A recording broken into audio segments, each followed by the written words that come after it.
ಯಾಕೆಂತಂದ್ರೆ ಇವತ್ತು ಸಿದ್ದರಾಮಯ್ಯ ಸಾಹೇಬ್ರ ಗ್ಯಾರಂಟಿಯನ್ನ ಕೊಟ್ಟಾಗ ಟೀಕಿಸಿದಂತ ವಿರೋಧ ಪಕ್ಷಗಳು ಇತ್ತೀಚಿನ ಚುನಾವಣೆಗಳಲ್ಲಿ ಅವುಗಳನ್ನ ಕೆಲವೊಂದು ಕಾಪಿ ಮಾಡಿ ಅವರು ತಮ್ಮ ಪ್ರಣಾಳಿಕೆಯಲ್ಲಿ ಹಾಕಿ ಕೊಟ್ಟಿದ್ದನ್ನ ನಾವು ನೋಡ್ತೇವೆ. ಅಷ್ಟೇ ಅಲ್ಲ, ವಿದೇಶದಲ್ಲಿಯೂ ಸಹಿತ ಈಗೇನು ಫ್ರೀ ಬಸ್ ಫೆಸಿಲಿಟಿ ಸಾಹೇಬರು ಕೊಟ್ಟಿದ್ದಾರೆ, ಅದನ್ನ ವಿದೇಶದಲ್ಲಿಯೂ ಸಹಿತ ಅಳವಡಿಸಿದ್ದನ್ನ ನಾವು ಸುದ್ದಿ ಮಾಧ್ಯಮದ ಮೂಲಕ ನಾವು ತಿಳ್ಕೊಂಡಿದ್ದೀವಿ. ಚರಿತ್ರೆಯ ಪುಟವನ್ನ ಸೇರ್ತಕ್ಕಂಥ ದಿನ ಇವತ್ತು. ಕಾರಣ ಏನು ಅಂತ ನಿಮ್ಗೆಲ್ಲ ಗೊತ್ತಿರ್ತಕ್ಕಂಥ ಸಂಗತಿ. ನಮ್ಮೆಲ್ಲರ ನೆಚ್ಚಿನ ನಾಯಕರು,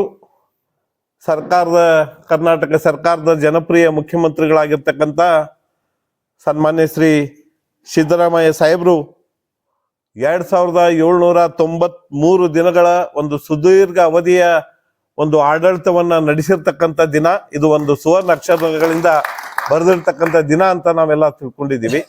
ಕರ್ನಾಟಕದ ರಾಜಕೀಯ ಇತಿಹಾಸದಲ್ಲಿ ತಮ್ಮದೇ ಆದ ಒಂದು ವ್ಯಕ್ತಿತ್ವವನ್ನು ಇಟ್ಕೊಂಡು ಹಿಂದುಳಿದ ವರ್ಗದವರ ಧ್ವನಿಯಾಗಿ, ಅಲ್ಪಸಂಖ್ಯಾತರ, ದಲಿತರ, ಹಿಂದುಳಿದವರ ಒಂದು ಆಶಾಕಿರಣವಾಗಿ, ಎಲ್ಲ ವರ್ಗದವರ, ಎಲ್ಲ ಜನಾಂಗದವರ ಒಂದು ಪ್ರೀತಿಯ ಪಾತ್ರರಾಗಿ, ಒಂದೇ ಮಾತಿನಲ್ಲಿ ಹೇಳ್ಬೇಕಂದ್ರೆ ಸರ್ವ ಜನಾಂಗದ ಶಾಂತಿಯ ತೋಟವನ್ನ ಈ ಕರ್ನಾಟಕದಲ್ಲಿ ನೆಲೆಯನ್ನಾಗಿ ಮಾಡುವಂತ ಒಂದು ಧೀಮಂತ ನಾಯಕರು ನಮ್ಮ ಸನ್ಮಾನ್ಯ ಸಿದ್ದರಾಮಯ್ಯ ಸಾಹೇಬರು ಅಂತಂದ್ರೆ ತಪ್ಪಾಗ್ಲಾರ್ದು. ಚುನಾವಣೆಗಳು ಬಂದಾಗ ಬಹಳಷ್ಟು ಜನ ಚುನಾವಣೆ ಪೂರ್ವದಲ್ಲಿ ಹಲವಾರು ಆಶ್ವಾಸನೆಗಳನ್ನ ಕೊಡೋದನ್ನ ನಾವು ನೋಡಿದ್ದೇವೆ. ಆದ್ರೆ ಚುನಾವಣೆ ಮುಗಿದ ಮೇಲೆ ಆ ಆಶ್ವಾಸನೆಗಳನ್ನ ಮರೆಯುವಂತ ಇವತ್ತು ರಾಜಕಾರಣಿಗಳನ್ನ ನಾವು ಎಲ್ಲ ಕಡೆ ನಾವು ನೋಡ್ತಾ ಇದ್ದೀವಿ.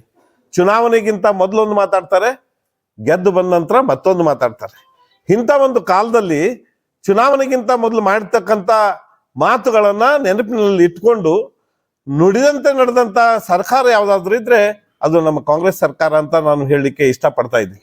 ಯಾಕಂದ್ರೆ ಅಣ್ಣ ಬಸವಣ್ಣವರ ಒಂದು ಸಾಮಾಜಿಕ ತತ್ವವನ್ನ, ಸಮಾನತೆಯನ್ನ, ಸ್ತ್ರೀ ಸ್ವಾತಂತ್ರ್ಯವನ್ನ, ತುಳಿತಕ್ಕೆ ಒಳಗಾದವರನ್ನ ಮೇಲೆತ್ತುವಂತ ಕೆಲಸವನ್ನ ಮಾಡುವಂತ ನಮ್ಮ ಯಾವ್ದಾದ್ರು ಸರ್ಕಾರ ಇದ್ರೆ ಅದು ಕಾಂಗ್ರೆಸ್ ಸರ್ಕಾರ. ಅದರ ಮುಖಂಡತ್ವವನ್ನು ವಹಿಸಿಕೊಂಡವರು ನಮ್ಮ ನೆಚ್ಚಿನ ನಾಯಕರಾದಂತ ಸಿದ್ದರಾಮಯ್ಯ ಸಾಹೇಬ್ರು.